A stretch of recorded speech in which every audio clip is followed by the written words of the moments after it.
to another in-session video. Now you join me at somewhere that I've done a handful of sessions over the year, and that is Whelford pools. Now it's Friday. I've booked myself off a day's annual leave to come and do 24 hours. Now it's the last weekend of November, going into December, and those wintry conditions. This weekend it is yeah, the weather is looking pretty horrendous, to be quite honest with you. We've got wind, we've got rain, we've got freezing cold temperatures, but I can't catch them sat at home.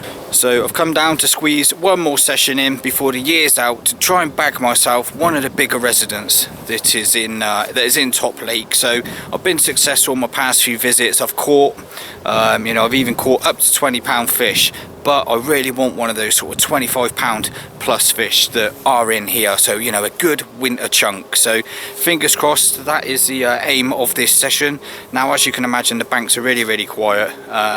There's two about to drop off, there's two more about to join me, and yeah, there's going to be plenty of space for me to move around and try and nick myself a bite over the next 24 hours. So as you can see, the barrow's loaded, everything's been dipped, net, mat, sling. It's just a case of me getting around the lake, seeing if I can see any early signs of fish, reacting on it, and getting the most out of this session. As always, less talking, let's get my backside in gear, get myself around the lake, see if I can see anything with this beautiful sun out. You never know, there might be an early chance of a bite, but we'll see how the session pans out, how it progresses. If I need to chop and change anything throughout the session, I've got a few different bits and pieces with me today, so fingers crossed they work. So let's get this barrow moving and see if we can go spot some fish.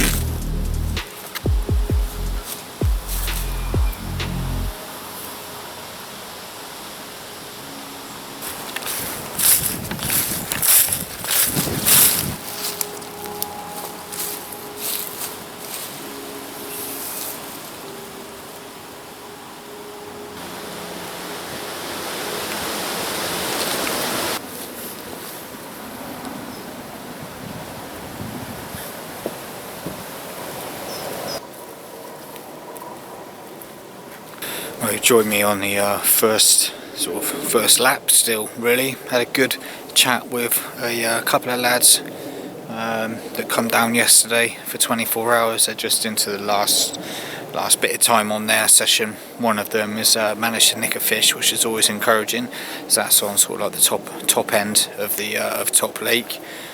Just filling me in really in regards to sort of what they see last night, that sort of thing, which wasn't much to start with through the day, a bit like me at the moment, not really seen out, but yeah, they told me that they managed to nick one yesterday. There's a fair few amount of fish showing in front of Peg 13, which I fished before, and which is where they sort of nicked their bite from as well. So Peg 13 might be where I need to go and drop myself, but whilst the sun is out like it is now, I've got the glasses on, I'm just kind of walking around really trying to look in the edges, see if I can see anything, but the water clarity isn't that great, so it is really hard to kind of see anything at least sort of, you know, 3, 4, 5 foot down.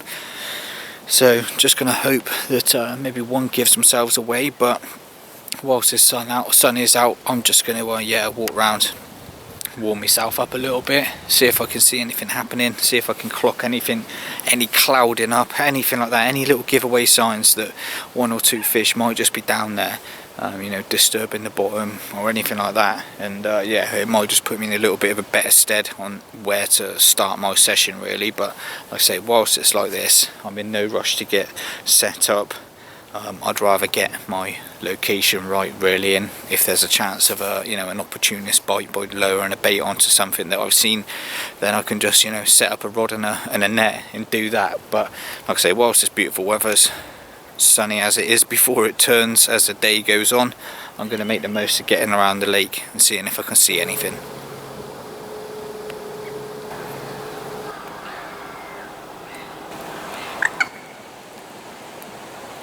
Got a tactical brolly up, everything under there. We had a couple of little very light sporadic showers, so I just banged it all up, got it set up, and got everything else under there. I'm sorted then. It doesn't mean I have to stay here. I can always just up and move with the rods if I see fish anywhere else in this sort of area of water, but I think for a base camp I'm just going to stay put here based on the information that the now sort of departed anglers gave me and what they sort of saw last night. So as I say, I am in the peg 13. I have done a session in here before. Now there's a lot of water obviously to play with in front. Now I've had the deeper out, and I have basically just had a little scan around really in front of me. So I'll try and show you on the camera what I found. It's really pretty uniform down there, to be quite honest with you. So if we just move this along, as you can see there, it's just around sort of 6.5 foot there or thereabouts. Very flat bottom, uniformed. The bright colour on the bottom indicates a nice firm bottom. I did chuck the fish icons on as well, just to see if it picked up anything. Started off with the large icons, absolutely nothing. Large and medium icons, it was absolutely nothing. And then I put large, medium and small on whilst I was casting around. But as you can see, look, as I'm scrolling through, it's just around 6 foot, give or take. So nothing really no real sort of features to go at. I think it's just going to be a case of flicking out 2 rods off the front of this point and sitting back and letting them come on to me, to be quite honest with you. Obviously I have got this bay round to my left, which is roughly 5 foot. When I flick the deeper in there, so yeah, it's kind of 5 foot, then just drops really off into 6 foot of water pretty much here in front of me, there or thereabouts. So yeah, no real sort of humps or bumps to fish to, just a straightforward flat bottom really. So I'm just going to underarm, I think, 2 rods off the front of this point.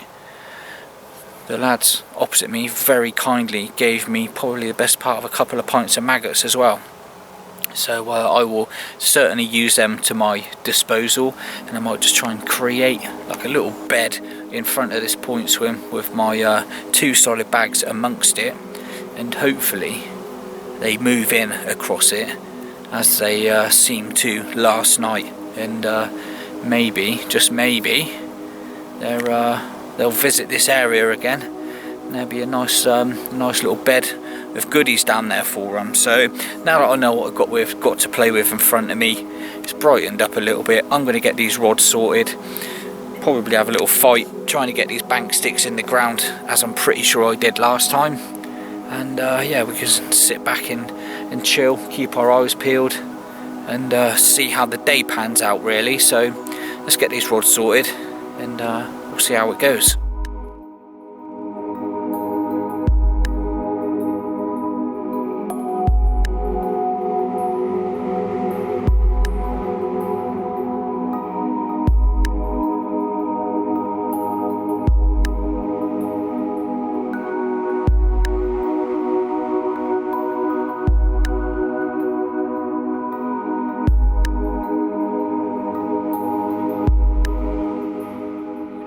Solid bags for now. I might put a little bit of loose feed out. I might just drop 1 or 2 spoms of maggot just over the top of it as we go into dark. But with the solid bags and it being a lot colder now, I don't want to sort of do the old lick and stick around the stem, just in case the sort of last bits of the solid bag don't really break down. It just becomes clunky and sticky and there's a bit of residue on the top. So I've trimmed off the tag end to the tape. I've just gone around that twice just to keep that lot sort of nice and tight. Like I said, I'm not casting it out far anyway, and then I'm just going to trim off the excess of the bag around the top, basically just so that there's no real sort of leftovers of the bag itself sort of needing to be stuck to the leader or the stem. So just taking off all that lot, leaving the bare minimum around the top, just so that there's no gunky PVA residue stuck around that. Not even going to bother licking or sticking the corners. I'm just going to punch a couple of holes just to let it break down even quicker in the sort of pellet area and not the maggot area, because if you puncture one of their maggots, chances are the bag's going to start melting before you dropped it out.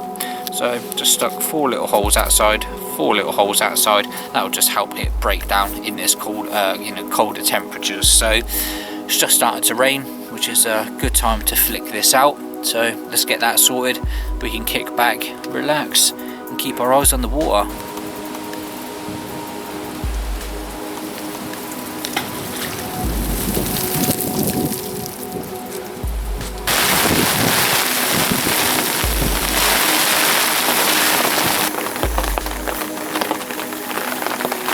glad I got the brolly up when I did, because yeah, the conditions have really taken a turn already. Now, excuse me, I wasn't expecting it to yeah, to turn that quick, but as you can tell, the rain has arrived, the wind has arrived. It is absolutely howling out there. It's blowing into my face. It's just stirring the lake up good and proper. So hopefully it wakes the carp up as well and whips them up a little bit into a bit of a feeding spell. But yeah, it's pretty gruesome out there. I've had to zip the brolly up as far as I can within reason. I'm just cooking myself a little spot of lunch, so yeah, just trying to allow a little bit of airflow through.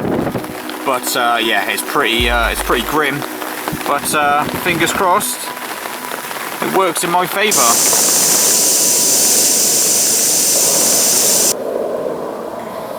As you would have seen earlier, I'm fishing solid bags, and inside the solid bags I am using dead maggot. So I whacked them in the freezer overnight.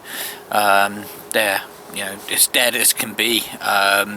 They thawed out, so they're not wet or anything like that, so they're not going to melt the solid bag. But inside the bag as well is a nice little short, sort of 3-inch rig down to size 4 wide gape hook, and then if you can see mounted on the end there is my ever faithful Baitworks Sea Monster wafter. Now what I've done is just taken the end off it, so as you can see that end is sort of rounded. That end I've just taken off the rounded end, mounted it onto the hair as I would normally, and then I've put a piece of bait floss through the loop of the hair, and then just put 3 imitation red maggots. They're a really nice vibrant red colour, imitation ones, and I've just sort of threaded them onto a baiting needle. So I threaded them onto a baiting needle, slid them down the baiting needle onto the floss, and then just tied a couple of sort of granny knots on the floss, which essentially just ties itself to the hair of the rig. Then all I'm doing is pulling the wafter up tight to the bottom of the imitation maggots, and they just act as basically like a hair stop. Not only that, they're nice and red and vibrant and visual. Like I say, there is dead maggot in the sort of solid bags as well, so I've tested it at home. It sits absolutely perfectly, and not only that, as I say, I've got the dead maggot there. I have bought some casters as well, which are there, and the guys, like I say, that departed this morning give me the best part of 2 pints of maggots as well there. So this will sit lovely over the top of any of that I put out, and will mimic what's down there, and like I say, and within my solid bags as well. On the other one I'm doing exactly the same, but I've also got some imitation sort of casters. So in my little pot of plastics here, I've got some imitation casters, some dark ones, some light ones, some sort of light browny ones, but I don't know if you can see in there. But yeah, I've got all my sort of imitations in there, like I say, the maggots, the little casters, and I'm just using them to tip off the wafters really. I didn't want to go sort of all out pellet. I wanted to try and mix it up a little bit, see if the sort of natural, you know, sort of maggot caster sort of route would nick me an extra bite. I knew it was going to be cold, that sort of thing, so I was just wondering, you know, if that little added little something in the mix would entice a bite over the next sort of 24 hours. So that was my thinking sort of going into this session. So I guess only obviously, you know, time will tell if it's been worthwhile or not. But yeah, I prefer just to put the imitation ones just on the top of the wafters. I just know that they're you know, they're gonna stay there, they're gonna be visual, and you know, they're not gonna come off or anything like that. So yeah, that is the rig. Fingers crossed they work. It's actually turned out to be really nice again. So I'm going to finish my rest of my coffee, and then think about what I'm going to do going into the night.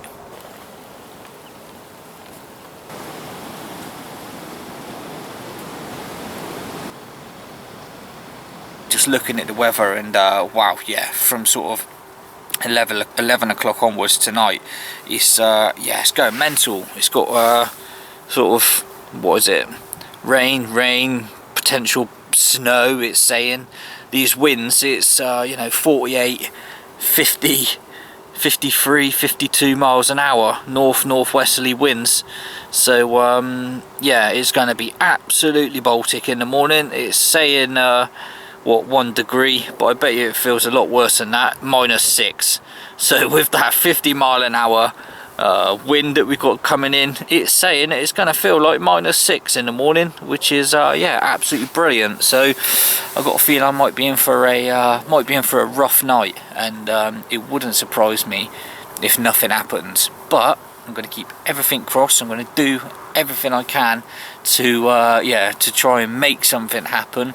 But if I wake up in the morning and 1, the brolly's still over me head, and 2, I've not frozen to death, then I think that'll be a result in itself. So that's where we are at the moment. It's been a really quiet afternoon. I've not seen a single show or anything like that. So let's have these rods in, get them freshened up, get some maggot out over the top, and hopefully keep everything crossed that, you know, those little wrigglers down there is enough just to tempt one fish into having a little go on my hook baits.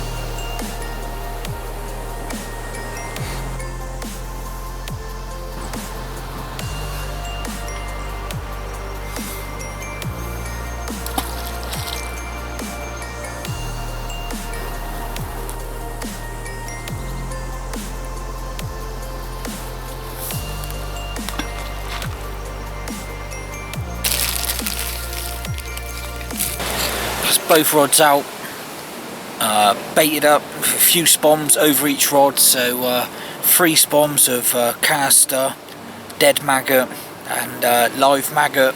So give them a good serving, and hopefully it pays off. Something to yeah, sort of draw them in, get their heads down amongst, and hopefully do me a bite through the night. But yeah, as I said, I had a look at the weather earlier, and that wind is already starting to pick up now. So I reckon I'm in for a bit of a rough night. So I'm going to get this bivvy door done up 3/4, get that kettle on, have a brew, and just see if I can listen out amongst this wind for any signs of bushing fish. So firstly, let me just apologise for the rather sort of abrupt ending to that session video.